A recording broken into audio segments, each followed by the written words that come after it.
Hello friends, आज मैं आपको फेमस इन्वेस्टर बेंजामिन ग्राहम की बुक द इंटेलिजेंट इन्वेस्टर से कुछ लेसन्स बताऊंगा जो कि फेमस इन्वेस्टर वॉरेन बफेट ने हमेशा फॉलो किया है। शेयर मार्केट की हालत कुछ भी हो, ये लेसन्स आपको मदद करेंगे रेगुलर प्रॉफिट्स जनरेट करने में। तो चलिए शुरू करते हैं। लेसन नंबर 1, एक ही बास्केट में सारे अंडे मत रखो। अगर बास्केट गिरी तो सारे के सारे अंडे टूट जाएंगे। एक इंटेलिजेंट इन्वेस्टर खुद को नुकसान से बचाने के लिए एक ही कंपनी में सारा पैसा नहीं लगाता। वो अपना इन्वेस्टमेंट अलग अलग कंपनी में करता है। कोई नहीं प्रेडिक्ट कर सकता नेक्स्ट फेसबुक या नेक्स्ट यूट्यूब क्या होगा, मगर आप अपने आप को नुकसान से बचा सकते हो। वॉरेन बफेट इन्वेस्टिंग के 2 रूल बताते हैं। रूल नंबर 1, कभी भी पैसा मत गवाओ। और रूल नंबर 2, कभी भी रूल नंबर 1 को मत भूलो। लेसन नंबर 2, मान लो कि शेयर मार्केट एक इंसान है जिसका नाम है मिस्टर मार्केट। वो डेली आपके घर आता है और आपको अलग अलग कंपनीज के शेयर के प्राइस बताता है। तो आपको क्या करना चाहिए? बेंजामिन ग्राहम कहते हैं कि अगर आपको मिस्टर मार्केट को कम्प्लीटली इग्नोर करना चाहिए। मिस्टर मार्केट बिल्कुल भी भरोसे के लायक नहीं है। वो बहुत समझदार भी नहीं है। उसका मूड हमेशा बदलते रहता है। एक पल में खुश हो जाता है और एक पल में रोने लगता है। फॉर एग्ज़ाम्पल, आईफोन रिलीज़ होने से 1 महीने पहले एप्पल कंपनी का शेयर का प्राइस काफ़ी बढ़ गया था। बट 1 महीने बाद जब आईफोन में खराबियां सामने आई तो अगले ही दिन प्राइसेस गिर भी गई।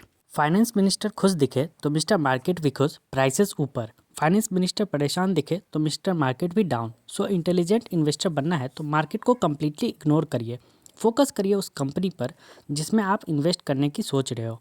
एक इंटेलिजेंट इन्वेस्टर किसी भी कंपनी में इन्वेस्ट करने से पहले हमेशा ये देखता है कि फ्यूचर में उस कंपनी की ग्रोथ कैसी होगी और फ्यूचर ग्रोथ के बारे में उस कंपनी के मैनेजमेंट की सोच क्या है और कंपनी के पास्ट कैसा है। और बहुत इंपॉर्टेंट पॉइंट है, इंटेलिजेंट इन्वेस्टर ऐसी कंपनी में इन्वेस्ट करता है जिनकी मार्केट वैल्यू और इंट्रिंसिक वैल्यू में डिफरेंस होता है। मार्केट वैल्यू वो है जो मार्केट डिसाइड करता है। इससे कंपनी की एक्चुअल वैल्यू पता नहीं चलती। और आपको अभी मैंने बताया मिस्टर मार्केट प्राइसेस कैसे डिसाइड करता है। इंट्रिंसिक वैल्यू वो है जो कंपनी की एक्चुअल वैल्यू होती है। ये वैल्यू मिस्टर मार्केट डिसाइड नहीं करते। ये वैल्यू कैलकुलेट होती है कंपनी के ब्रांड नेम से, उसके मैनेजमेंट से, उसके एसेट से, उसके गुडविल से, कंपनी के फ्यूचर प्लान से और कंपनी के पास्ट से भी। फॉर एग्जांपल, एक कंपनी है जिसके शेयर मार्केट में वैल्यू है 100 रुपये, जबकि इंट्रिंसिक वैल्यू है 150 रुपये। सो बहुत ज़्यादा चांसेस है कि कुछ ही मंथ्स में उसकी मार्केट वैल्यू 150 रुपये हो जाएगी और इंट्रिंसिक वैल्यू और बढ़ जाएगी, क्योंकि वो कंपनी अच्छा बिजनेस कर रही है, कंपनी के एसेट भी बढ़ गए हैं, कंपनी के मैनेजमेंट में अच्छे लोग हैं, उनके फ्यूचर प्लान्स भी अच्छे हैं।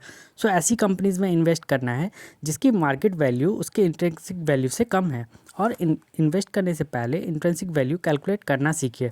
ये सबसे ज़्यादा ज़रूरी है एक इंटेलिजेंट इन्वेस्टर बनने के लिए। लेसन नंबर 3, एक इंटेलिजेंट इन्वेस्टर कभी भी आसमान छूते हुए प्रॉफिट को नहीं देखता, बल्कि उसका फोकस होता है सेफ और बैलेंस रिटर्न का। हम इंसान पैटर्न पहचानने में बहुत अच्छे हैं। हम वहाँ भी पैटर्न ढूंढने की कोशिश करते हैं जहाँ कुछ भी नहीं होता। सो नेचुरली जब भी हम किसी शेयर के प्राइस लगातार 10 दिन तक ऊपर जाते हुए देखते हैं तो हम सोचते हैं कि ये ऐसे ही आगे जाता रहेगा, बट ऐसा होता नहीं है और उस चक्कर में लोगों को बहुत नुकसान उठाना पड़ता है। सो एक इंटेलिजेंट इन्वेस्टर बड़े प्रॉफिट के पीछे नहीं भागता, वे बैलेंस रिटर्न देने वाली कंपनी पर फोकस करता है और इस तरह के इन्वेस्टमेंट करने के बाद आराम से बैठते हुए खुशी के साथ 10, 12 या 15% तक का ईयरली रिटर्न लेता है। लेसन नंबर 4, इमोशनल स्ट्रेस से बचने के लिए इन्वेस्टमेंट के एक स्ट्रिक्ट फार्मूले पर चिपके रहो। एक्सपर्ट्स कहते हैं कि आपको अपनी इनकम का 10% इन्वेस्ट करना चाहिए। मान लीजिए आपकी इनकम 20,000 रुपये है तो आपको 2,000 रुपये इन्वेस्टमेंट अकाउंट में डाल देना चाहिए और सिर्फ उन्हीं से शेयर में इन्वेस्ट करना चाहिए जिनमें आपने पहले से इन्वेस्ट किया है। अगर शेयर सस्ते हैं तो लालच में आकर ज़्यादा मत खरीदिए और अगर महंगे हैं तो कंजूसी में हम कम भी नहीं खरीदिए। बस चिपके रहिए आपके इनकम के 10% पर। यह बहुत अच्छा तरीका है नुकसान से बचने का। तो ये कुछ लेसन्स थे जो वॉरेन बफेट की favourite book the intelligent investor से, जो कि बेंजामिन ग्राहम ने लिखी है, जिन्हें फादर ऑफ वैल्यू इन्वेस्टिंग भी कहा जाता है। वीडियो पसंद आई हो तो लाइक करिए, सब्सक्राइब करिए और शेयर कीजिए दोस्तों के साथ। धन्यवाद।